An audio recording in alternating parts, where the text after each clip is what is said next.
Miss হবে না আপনার পছন্দের টিভি শো দেখুন জি5 অ্যাপে একদম ফ্রি। আমি বেরিয়ে যেতে চেয়েছিলাম, তাহলে আবার ফিরে এলে কেন? কারণ ওরা আমাকে বলেছে 15 দিন এ বাড়িতে থাকতেই হবে, তার আগে চলে গেলে তোমাদেরই বিপদ হবে। তোর রোলের দোকান আছে, ওখান থেকে তুই টাকা পাস? তোর বাবার রোলের দোকান, হ্যাঁ নাকি তোর নিজের দোকান রোলের? আরে রোল না মা, রিল রিল।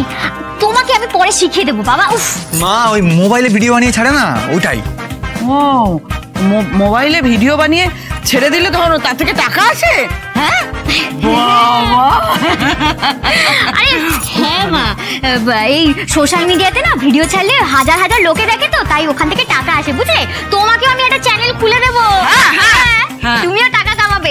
তোমার এই কথাগুলো রেকর্ড করবে আর ওখানে ছেড়ে দিলে দেখবে একদম টাকা উপচে পড়বে। বাবা, কথা ছেড়ে দেবো শুধু ভিডিও করে, তাতে অনেকগুলো চ্যানেলের। রাজবাবা কি বলো শুনতে পাচ্ছিস তুই? এখানে চ্যালেঞ্জ আছে, চ্যালেঞ্জে ভিডিও করতে হবে, সেইগুলো রিলস বানাতে হবে, বানিয়ে সেটা দিতে হবে, আর কথা বেচবো, কথা বলবো, টাকা আসবে।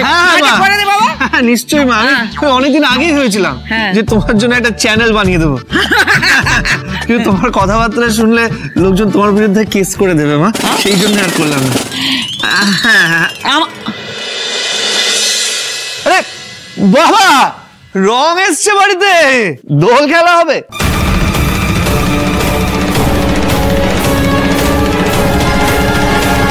খুব ভালো কথা মা, আমি বেরোচ্ছি। দাদা, আরে তুমি আমাদের সাথে দোল খেলবে না?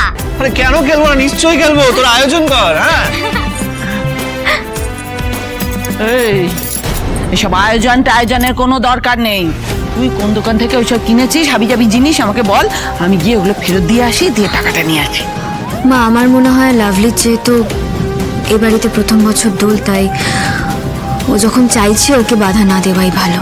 এই তুই কে বলার এ বাড়িতে কোনটা হবে কোনটা হবে না? কে তুই বলার? আমি যখন বলেছি এই বাড়িতে রং খেলা হবে না, তখন হবে না। আরে মা, তুমি যাই বলো না কেন, এই বছর জম্পেশ দোল খেলা হবে, বুঝলে? আরে সিলসিলার গানটা মনে নেই? রঙ বরসে ভিগে চুনার বালি, রঙ বরসে ভিগে চুনার বালি, রঙ বরসে। হোলি হ্যাঁ, রং বসে। আমিও খেলবো, দোল খেলবো, আর তোমাদের এমন দোল খেলাবো না, তখন দেখবে চরকির পাক নাচাবো। রং বরসে ভিগে চুনের বালি, রং বরসে, দেখবে।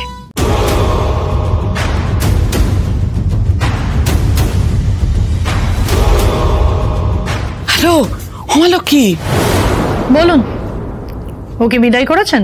হ্যাঁ, কিন্তু বিদায় করার একটা চপ্পর সুযোগ এসেছে। এখন পর্যন্ত শুধু বিদায়ের সুযোগই আসছে, বিদায় আর হচ্ছে না, তাই তো?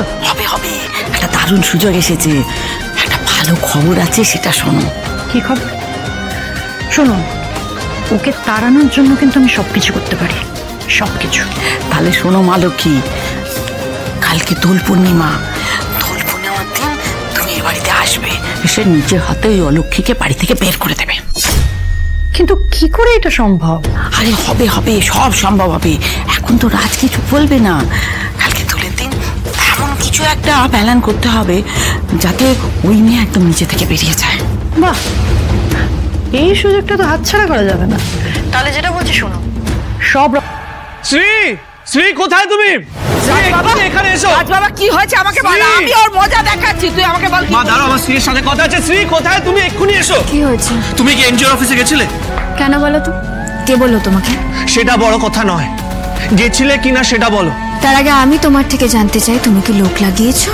আমাকে লোক লাগাতে হবে না শ্রী, যারা ভুল করে তারা ঠিক ধরা পড়ে।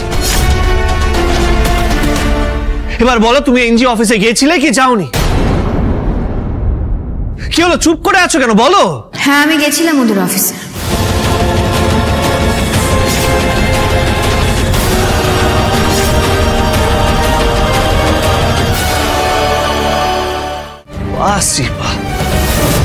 তুমি তো বলেছিলে তুমি গিয়ে নালিশ করনি, তাহলে এবার বলো কেন গেছিলে? আমি জানি তুমি এমন কিছু করবে না যাতে পরিবারের লোক বিপদে পড়ে। বিশ্বাস করি আমি তোমাকে। ওরা যেমন জানতে চাইছে তুমি কেন গিয়েছিলে সেটা বড় শ্রী। কেন গিয়েছিল? আর আমার নামে নালিশ করতে গিয়েছিল। এখন চুপ করে আছো কেন? যত দেখছি না তত আমি অবাক হয়ে যাচ্ছি। আমি সত্যি জানি না তোমায় কি বলবো। আরে বাড়ির হাড়ির খবর তুমি বাইরে গিয়ে বলছো? আমি নালিশ করতে যাইনি রাজ, আমি যে এই বাড়ি ছেড়ে চলে যেতে চাই সেটা ওদেরকে জানাতে গেছিলাম। শ্রী, হ্যাঁ বাবা, আমি বেরিয়ে যেতে চেয়েছিলাম। তাহলে আবার ফিরে এলে কেন? কারণ ওরা আমাকে বলেছে 15 দিন এ বাড়িতে থাকতেই হবে, তার আগে চলে গেলে তোমাদেরই বিপদ হবে। এবার তুমি আমাকে বলে দাও রাজ, আমি কি করব? থাকবো নাকি চলে গিয়ে এবারে প্রত্যেকটা মানুষকে বিপদের মুখে দাঁড় করাবো? তাহলে একটা কথা বুঝতে পারছি না, আর সূর্য কোন দিকে উঠেছে? না মানে শ্রী আমাদের বাড়ির ভালোর কথা ভাবছে কেন? শ্রী একদম ভাবতে হবে না, আমাদের ব্যাপারে একদম ভাবতে হবে না তোমাকে। আমরা যেরকম আছি একদম ভালো আছি। আর শোনো, দরজা খোলা আছে, বেরিয়ে যেতে পারো। রাজ, রাজ বাবা কি করছিস তুই উঠোনের মাঝখানে দাঁড়িয়ে? না মা, আজকে আমাকে আর আটকিও না, চলে যাক, চলে যেতে দাও। আমার একদম ভালো লাগছে না। ও যাওয়ার ইচ্ছে দাও, চলে যাক, আমি কারোর দয়া চাই না। বাবা আমার কথা শোনো, আমার কথা শোনো। ওই বাবা এনজিওইং এর লোকগুলো আবার আসবে, ওরা তো বলেছে 15 দিন একটুখানি থাকতে। সেটা তুই থাক না, তাহলেই তো ল্যাটা চুকে যাবে। আর তুমি ওদেরকে ভয় পাচ্ছ? তাহলে তো বলা যায় শ্রী একদম ঠিক জায়গায় তীর মেরেছে। তীর তো আমি বেঁধবো রে। কাল দোলের দিন, শ্রী আজ যদি চলে যায় তাহলে পুরো মজাটাই তো নষ্ট হয়ে যাবে। না বাবা বলছে কি যে দেখ এই তো দোল আছে না, কালকে দোল আছে, তো দোলের দিন সবাই মিলে একটু দোল খেলবো, এ করবো। সে কি দরকার বল এসব ঝামেলা করার? আছে থাক না। আর তারপরে বাড়িতে যা অশান্তি চলছে বাবা, একটুখানি আমি রাধা মাধবের পুজো দেবো ভালো করে, যাতে বাড়িতে একটু শান্তি আসে।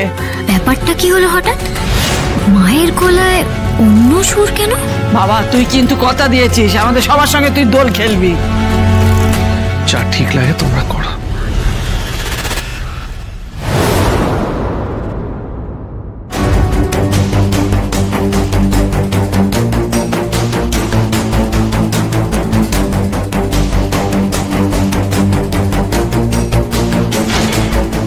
কাল ওই বড় বউকে বুঝিয়ে দেব কত ধানে কত চাল।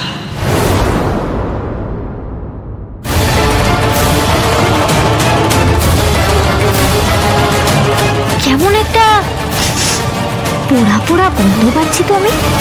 জি5 ডাউনলোড করুন আর সব এপিসোড দেখুন একদম ফ্রি।